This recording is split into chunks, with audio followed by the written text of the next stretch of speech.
I watched the video, y'all. I watched the fucking video. The news is gonna say she tried to ram them. She most certainly did not. They ran in her car, holding onto their guns, and then they shot her when she tried to drive away. She wasn't trying to ram anyone. She was trying to get away from a dangerous situation, and now she's fucking dead. If you are okay with the fact that they're gunning people down in the streets, in the suburbs of Minneapolis, then you're not a freedom fighter. You're a fucking Nazi. Leave my country. Leave my state.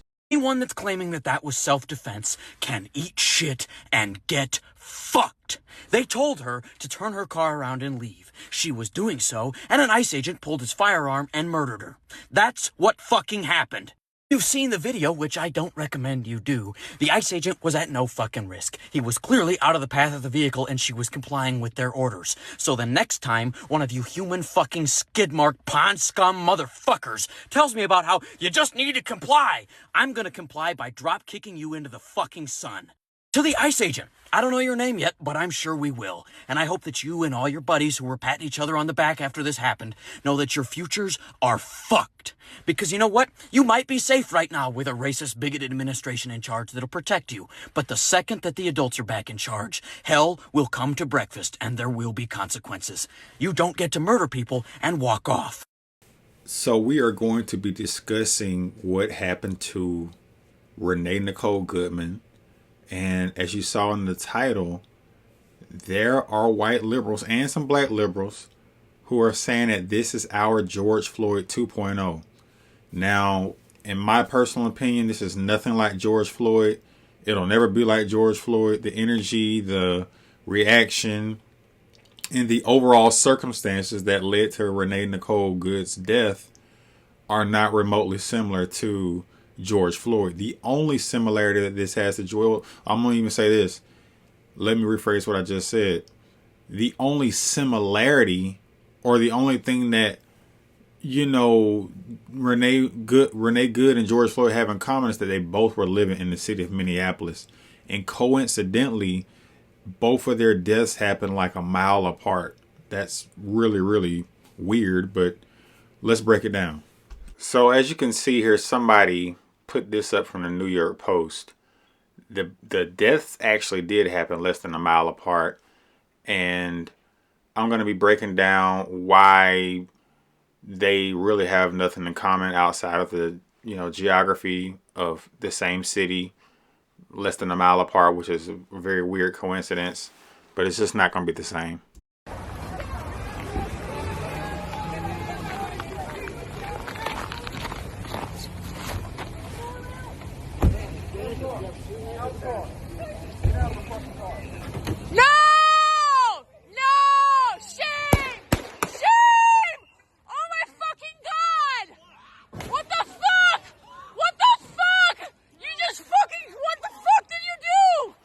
Now, that's the most viral video clip that has been circulating around for the past couple of days. It has been about 48 hours since the initial shooting. I think it occurred like 10 something in the morning Central Standard Time, which is Minnesota's time, and well, at least Minneapolis. And I have another angle of the shoot that shows a much more different, you know, perspective, you know, as far as the point where the video was taken. And you can clearly see that the officer had to literally, you know, jump out of the way, or he was either I can't tell if he was hit by it looks like he may have been hit by the vehicle. It's hard for me to tell, but this is just the scene of the area where she was shot. And of course, when she was shot, she was already gone because she got hit in the head. And of course, her brain was basically gone. So she crashed into these parked vehicles. Dude, you shot her! I'm trying to help! No! No! You fucking shot someone in the fucking face!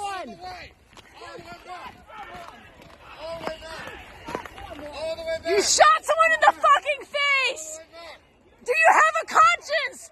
Do you have a conscience? So the $1 million question that people are asking is, was this a good shoot? I'm about to show you another video clip from a different camera at a different angle that shows his body it looks to be that the vehicle made contact with him. If that vehicle made contact with him, this case is closed. It's done. There's nothing that, can be done. Now, irrespective of whether the vehicle made contact with his body or not, there's also another, slide that I have to show you where one of the rounds was at least fired from in the front of the windshield. It's clearly a bullet hole in the front windshield. And that vehicle is going to be one of the most key pieces of evidence, along with, of course, her remains, because that's where the bullets ended up, was inside of her body. I don't know how many bullets made contact with her body, but we know at least one of them did. And we know that it was a quick death because she crashed immediately after getting shot. And there was no life in her body after, the shooting. And I do have a slide with the bloody airbag, but I don't know if YouTube is going to censor that or age restrict the video. So I'll leave that part blurred off. But you can go on X and look at whatever you want, because X lets you see whatever you want. But here's the angle of the officer. And it's a little bit difficult to see, so you have to look very, very carefully.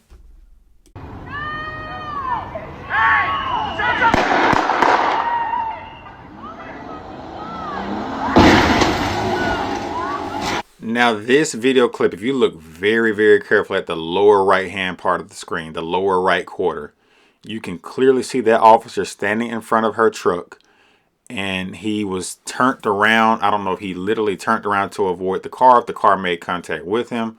And then, of course, you see her car speeding towards those parked vehicles. Of course, I slowed the video down and took the audio off. And when you get shot in the head, you're literally lights out within a couple of seconds. So that's why the crash happened the way it did. So that is the bullet hole in her windshield, literally like less than a foot above the steering column. And that looks like it would have been right at her head and neck area. Don't know where on her body the round hit or how many rounds hit her, because I think 2 of them were fired from the side. He was shooting at her because she was driving off. That first shot may have been the kill shot, but we don't know that. And this next clip is a eyewitness who basically was telling what she saw. And y'all keep in mind that she was out there, participating in the protest of ICE coming to her community to round people up that they deemed to be illegals or criminals, etc. And she went out there and was blocking ICE agents coming down the street. There were several other cars out there who were blocking ICE agents. So she was participating in unlawful behavior. That is why in that clip that went viral, the very first, angle of the shooting where, they tried to open up her car door, that clip right there is where they first confronted her. She had already been out there agitating the ICE officers. And the crazy thing about this is she was a mother of 3. I think she had a 12-year-old, a 15-year-old, and a 6-year-old. So she just had dropped her 6-year-old kid off to school. And my question is, what are you doing out there as a mother? I woke up to some commotion. I heard some whistles going on out front, so I came downstairs to see what was going on. Wasn't even dressed. And there was a car, the Honda Pilot that's crashed over there now. There was a car blocking the 2 lanes of Portland traffic. And the ICE agents got out and they were saying, "Get out of here, get out of here." And she was what looked like trying to turn around. And the ICE agent was in front of her car, and he pulled out a gun and put it right in, his midriff was on her bumper, and he reached across the hood of the car and shot her in the face 3-4 times. And then she must have just stepped on the gas. She stepped on the gas immediately, maybe got 100 feet or so, and ran into the telephone pole and some cars, and then was slumped over in her car. And you could see she was probably gone. And there was a medic, there was a neighbor who's a physician who was yelling, "Can I please check the pulse?" There was no first responders. There were 0 first responders. They left her in her car slumped over for about 10-15 minutes, blocking us all. And eventually EMS got here, and they wouldn't let the bus in, so it was just the EMS workers, and they checked her out for a second, maybe five minutes or so, and then carried her out, no stretcher or anything, carried her out like a sack of fucking potatoes. Can you describe a little bit about what this woman looked like? Was there anyone else in the car with her? Did you know if she was the target? I don't know if she was a target. They clearly wanted her out of there because she was the main car leading the protest, is my understanding. I talked to another guy who was driving behind her, but she was very successful in blocking traffic. She was doing what she was set out to do, and so they wanted to get her the hell out of there.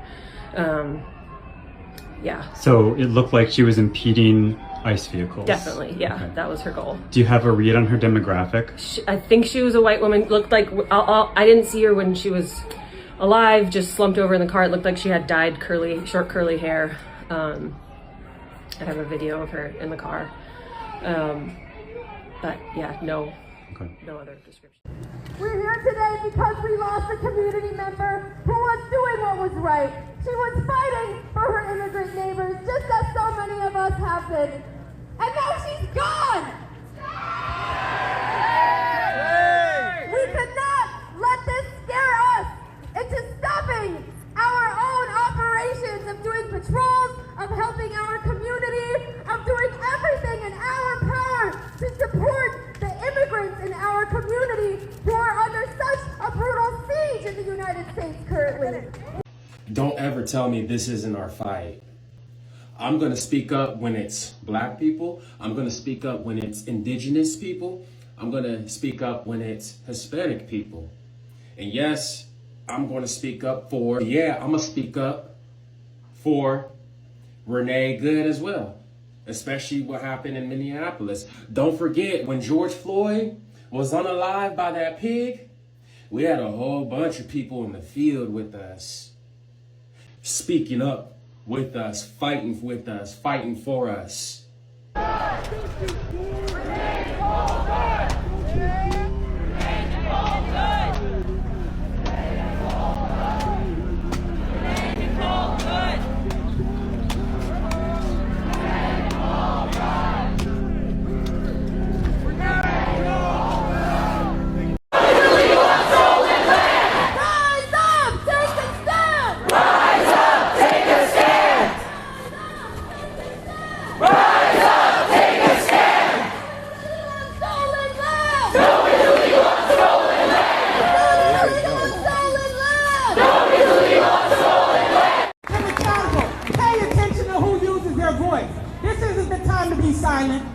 This is the time to rise up and continue to fight for the people.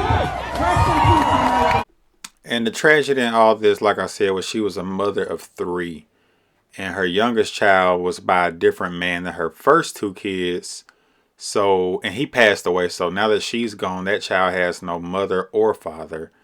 And that child, I don't know if it's a boy or girl. I think it's a boy, but that child is only 6 years old and no longer has a mother or father because the father died, I think, 2-3 years ago. And her first 2 kids are older by another man. She was married twice. And I think now she was in a relationship with another woman. This woman right here, I don't know this person's name, but she was in a lesbian relationship at the time of her demise, 37 years old. So when it comes to what happened to George Floyd versus this woman right here, there's really no comparison because George Floyd was on the ground, and I'm not here to debate whether or not George Floyd died from the knee on the back of the neck or from the overdose. You can be your own judge. There's plenty of videos to watch, and there was like a 30-minute video of George Floyd his encounter with the Minneapolis police long before he had the knee to the back of the neck for 8 minutes and 46 seconds, I believe. This woman was in the vehicle. She drove in the direction of that officer who fired on her. You can decide for yourself whether you think it was a good shoot or not. But, you know, like I said, these 2 incidents happened almost 6 years apart. George Floyd's life was taken in, I think, April or May of 2020. This was, of course, you know, a couple of days ago of 2026, the very first part of the year. Same city, and of course this is the heart of winter time, that was during the spring, very early spring, with George Floyd. You haven't seen no buildings being burnt down so far. You have seen people out in the streets. You've seen people protesting, but I just don't sense that you're going to get the same dramatic reaction, and you're just not going to get that. I'm not saying that they won't destroy property. It's Minneapolis, Minnesota. We know Minneapolis is a very liberal city with a very liberal mayor. So I'm not going to say they're not going to act the fool like they did with George Floyd, but I don't think it's going to be to the same scale. I just don't. It's just too different of a situation. And this was a white on white situation. The officer was white. The female who died was white.